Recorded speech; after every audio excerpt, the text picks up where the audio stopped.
Bonjour, nous allons apprendre dans cette vidéo à transformer un fichier stéréo comme celui-ci en un fichier mono comme celui-là. On voit tout de suite que le fichier stéréo est représenté dans les séquenceurs avec deux pistes, alors que dans le fichier mono, il n'est représenté donc qu'avec qu'une seule piste. Alors quel est l'intérêt de cette manipulation? Eh bien en fait, quand vous allez travailler avec un grand nombre de fichiers audio, par exemple si vous avez une quinzaine de fichiers audio superposés et que vous voulez les lire en même temps, eh bien votre processeur doit effectuer un grand nombre de calculs.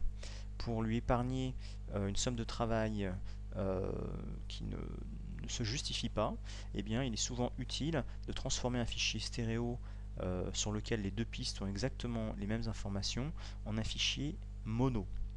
Pour cela, il suffit simplement de cliquer sur ce petit bouton.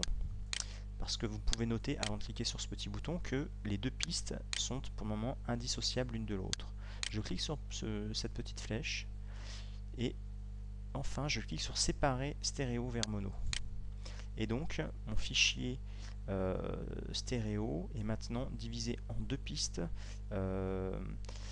différentes, distinctes. Donc je peux en séparer une des deux en cliquant simplement sur le petit bouton ici. Voilà. Et j'ai bien transformé maintenant ma piste stéréo en une piste mono. Un autre intérêt aussi, c'est d'un point de vue visuel, si vous devez travailler avec une quinzaine ou une vingtaine de fichiers dans Audacity, eh bien, ça vous prend deux fois moins de place de travailler avec des fichiers mono.